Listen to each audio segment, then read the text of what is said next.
Hello friends, Randy Saleh, Assistant Professor of Business, your instructor, and I'm giving you a video on how to write, format, and submit your written projects for this class. So we're going to use Unit 1 as an example. So as we look at Unit 1, we come down and you look at your checklist, some of your articles, and we come down to the business environment. You can do two things here. You can open up the entire assignment, or you can simply just get your project right here, Project 1, the Business Environment 2021. And again, this tells us some of the things that we're going to do, but if we just hit this, we'll go right into the project. And I'm going to go over this with you right now. Let's look at that. It pops up, and here we go. Now, I would download that, save it. I have a lot of students who don't do that, and at the last minute something goes wrong, and they don't know how to get back to it.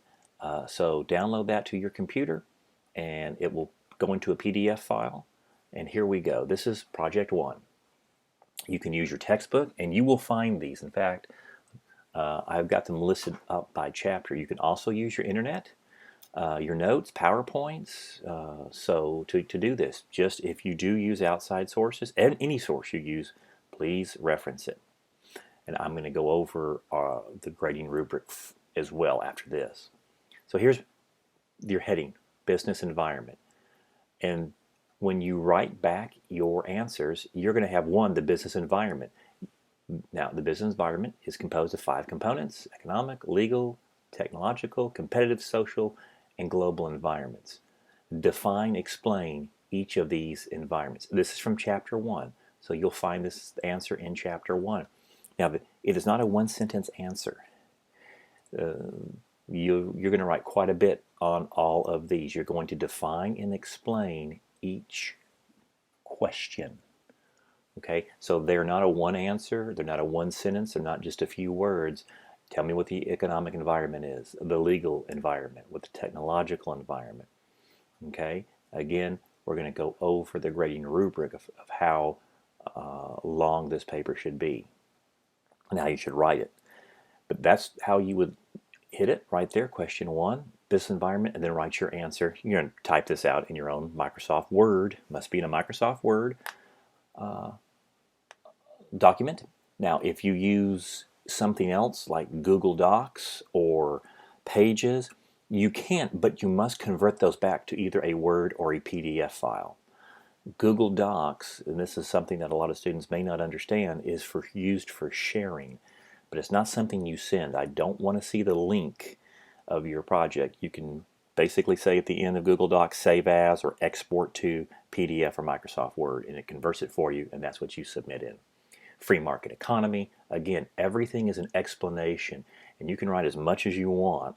And again, I'm going to show you how to format that here in the next part of this video. Forms of competition.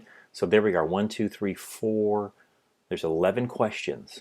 So if you will do, and if you looked at 1 question a day or at least 3 per week, you knock this out just fine and not a problem. And again, I'm guiding you through the book, through your chapters, Chapter 1. Now this one right here, Economic Challenges of the United States.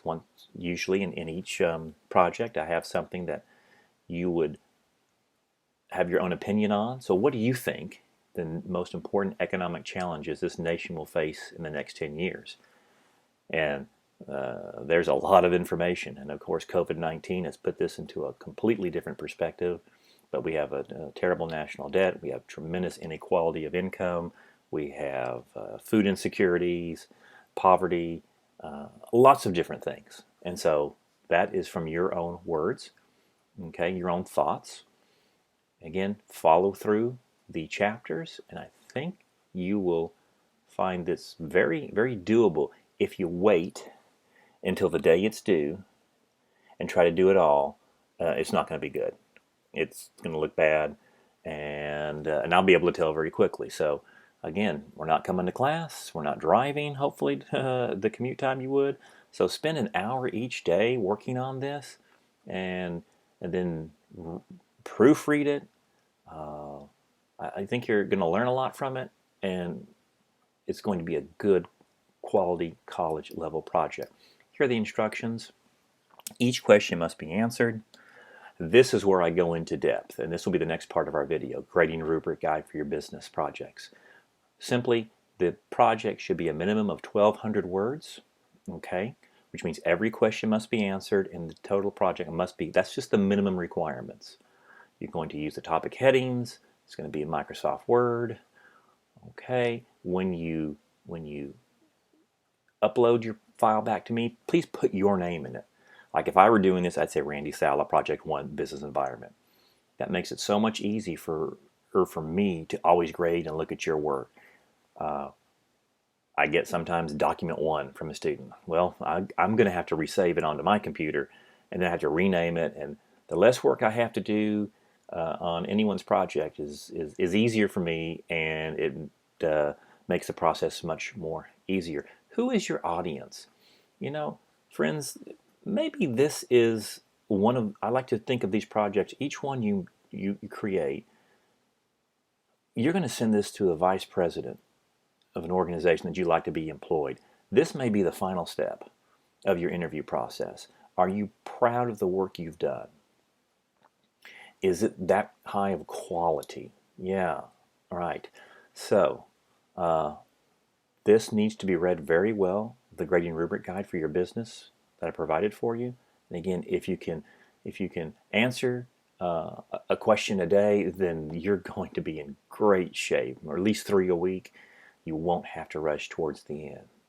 So what we're going to look at now is the Grading Rubric Guide that will really show you what I'm looking for, how I'm going to grade it, and what type of project you're going to submit. So friends, here is the Grading Rubric Guide for your written and business projects, and this is for my classes of BUSI 1301 and Marketing 1311. I want to give you some help in how to write.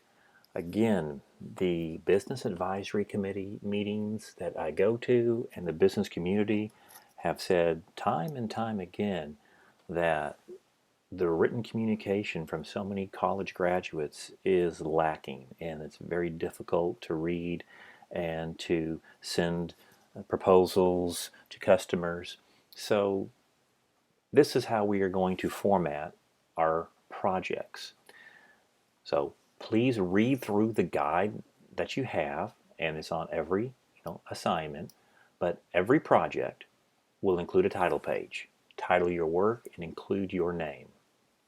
Okay, your answers, all right, will be numbered, and you'll use the heading that I have provided for you, all right, on each project that you have. So use bullets and short paragraphs. A paragraph, my friends, in business writing should never exceed 6 sentences. Unfortunately, you've been taught in English Composition 1 and 2 that basically a paper looks like one giant paragraph, so to speak, with double spacing, etc., and that's not what the business world would like to see. So we are going to use shorter paragraphs, no more than 6 sentences. Every new topic should be its own paragraph.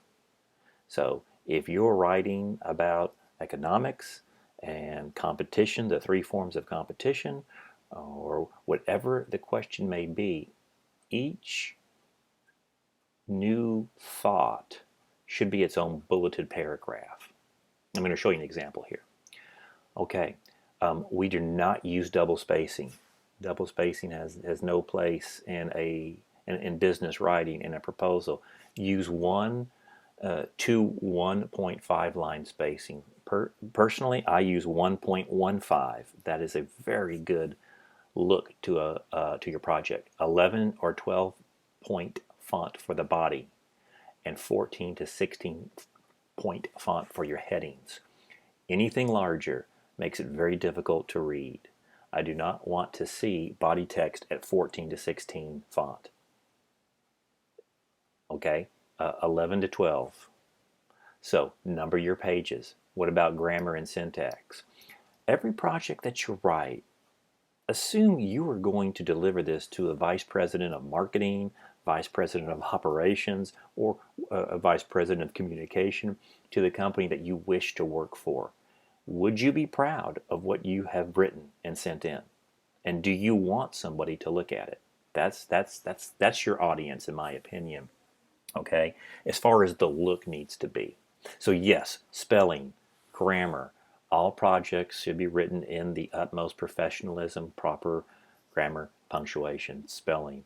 If it's filled with grammatical errors and resembles one giant paragraph and basically somebody has ignored everything I've said, is not going to be graded well, and it should have never been submitted. Now, each campus does have its own writing center to help you in this area. Now, they're going to be busy, obviously, but you can email your paper in. Maybe you have a friend, maybe you have a relative. It's always good to proofread your work. It's a necessity to proofread your work. Now, we are going to submit our assignments through SafeAssign.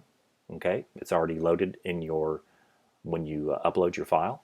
So do not plagiarize. Okay, you can cite in either APA or MLA style, and that's just your bibliography page. But do not use the double spacing that APA and MLA want. We're just using basically you just need a reference cited page. All right, your source is cited. Make sure you're not retweeting. You can go on the internet. You can find some examples. You're going to be using your book and some of the notes. That is perfectly fine. Just rewrite it in your own words. A direct copy and paste, even if it is cited, is still plagiarism. So, you're going to go on to different courses, to different universities more than likely in your career and in your educational journey. And I'm just trying to prepare you, because if something gets caught at the university level of plagiarism, it could mean dismissal. I just want you to rewrite it. I want you to do your best there. Okay?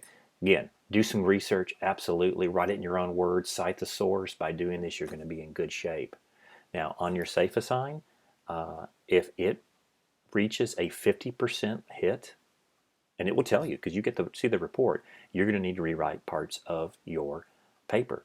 If you submit a paper with over 50% sources that it finds throughout the internet, and you say, I'm not going to rewrite it, then you'll receive an F for plagiarism, or I'd receive an F if I did that. So just give me every chance here to not to let that happen. Okay, so there's the formatting, the rubric. I've taken a lot of college classes, and there's been some times, and certainly in different semesters, all I wanted to do was make a B. Man, if I could just grab a B and get through this class and do the good work, that'd be great. Well, here's what you do. You answer every question on the project that you're working on, okay? You have the right formatting, grammar, spelling, syntax, and the minimum word count for the total project is 1,200 words. You should get right about an 80, a B, fine grade in the college level. Now, my friends, sometimes a student misinterprets what I've just said, and they answer 2 out of 10 questions, but they put 1,200 words and say, hey, I think I'm done. That grade is an F, because you have to answer every single question. So let's check this out. 10 questions on a paper, 120 words a question, that gets you 1,200 words. Again, answered correctly, good formatting, you should be in good shape. You want a higher grade? Well, I applaud you for that. An 85 equals this. All questions answered adequately, proper formatting, grammar, spelling, syntax, minimum word count for that total project is 1,700 words. All questions answered again, you get an 85. More than likely, again, all right, provided everything is done right. So that should be right at an 85. You want an A? Excellent. Again, all questions answered. Now we have in-depth research. So this is much more than 120 words per question, okay?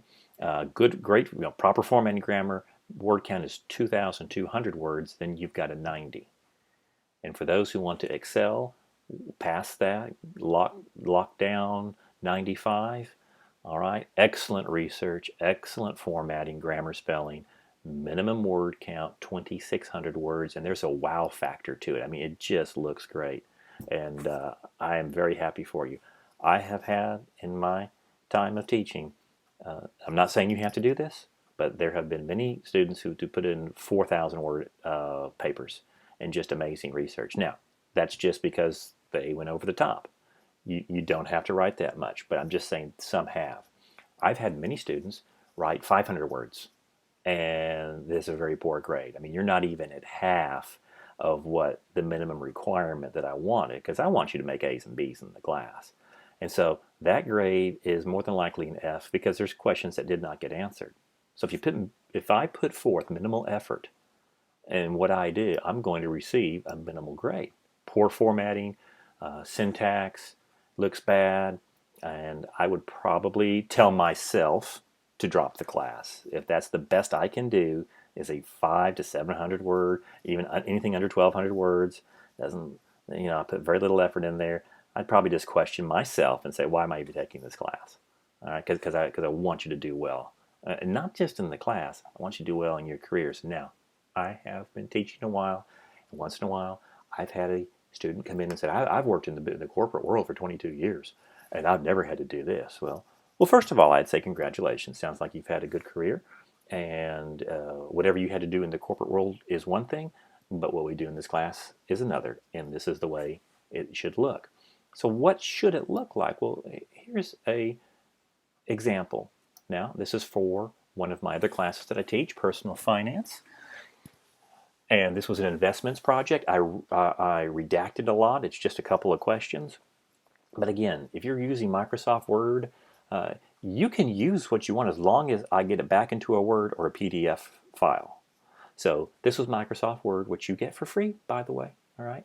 And, it automatically has its title page you put in there. And so nice looking title. This was how a question was answered. So it was investments, components of risk. You see, there's numbered, and there was the topic heading, and these are the components of risk in investments. So basically, every item had its own paragraph: inflation risk, interest risk, business failure, market risk, and then systematic and unsystematic. As I read this, as you read this, you can get to the information very quickly. As you make your reports and sales proposals throughout your career, and you're giving this to a customer or to an executive vice president or to a venture capitalist for funding, they can go in and see exactly what they need to see very quickly. If I were to put this into one giant paragraph, hey, I just wouldn't even want to read it. And I couldn't find the information that I need. Global investment risk. And again, works cited. This was the textbook. Yes, you do cite your textbook because your textbook is a reference. So again, this particular paper had like 15 references because this was just one answer, and out of about a 12 question project. So I hope and I believe this should give you some good guidance of my grading style, my grading rubric. I'm not trying to punish anyone. I'm trying to help you really get into a technical business style writing that you can perform throughout your long and prosperous career, which I hope everyone enjoys. All right, well, now we know how to write and format our business projects. Now we just need to submit it. So now we come back to project, the business environment, and now we need to open up the assignment itself. And so here we are.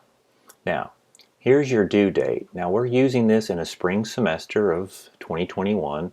If this is the fall semester or a subsequent semester, we'll just have a different date. Again, you can check your course organizer for the due dates. You can always submit early, which is the best thing to do, because when you submit right at the last minute, there could be some problems. But we'll work through that.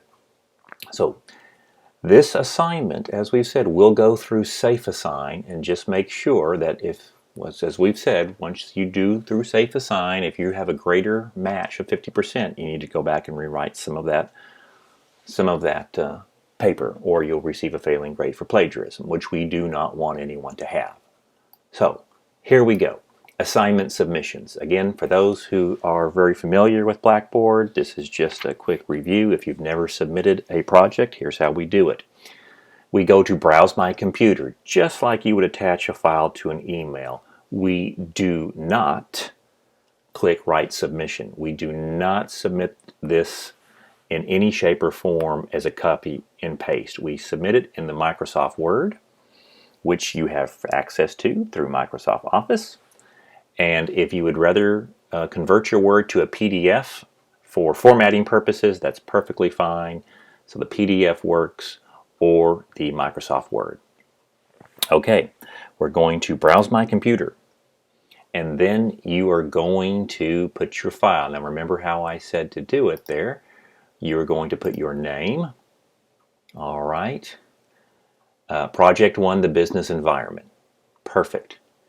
And then we're going to click the plagiarism tools. I had agreed to submit my papers to Global Reference Database. And that's it, my friends. And then we click Submit. And when you click Submit, give it a little bit of time. All right. It will come right up here and give you a little green bar that says Successfully Submitted. Now the reason I did not submit that is because as the instructor, it does not let me submit anything to myself, and I didn't want to give you an error message. There is something down here if you want to add a comment. Some students like to.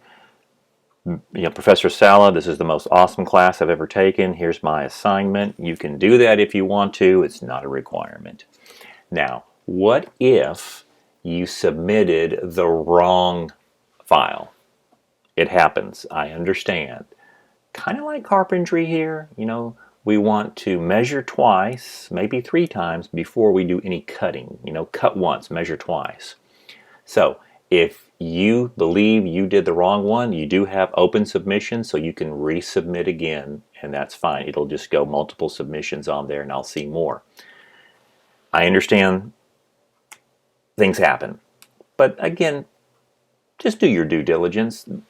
Sometimes I get a student who will submit 6 or 7 times, so I have 6 or 7 files.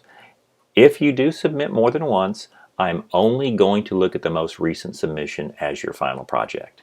So just make sure you know that, okay? Because I know mistakes happen. We can get that in. It's not a problem. But, try to get it right there. So after that, you will get a confirmation that your project is successfully submitted and all is good, and you've submitted it in either a Microsoft Word or a PDF. And that was one of the questions on your quiz, your orientation quiz. So I know you won't try to do anything like a Word, like a RTF file or something very strange. Or Google Docs. No, Google Docs are not for submitting. I have to keep reiterating that to students. Google Docs are for sharing. If you're using Google Docs, you can always export to an MS Word, Microsoft Word, or a PDF. But do not send me a Google Docs link or even a Word link that's just for sharing. Okay. Very good. And that's it, my friends. That's how to write, format, and submit your projects.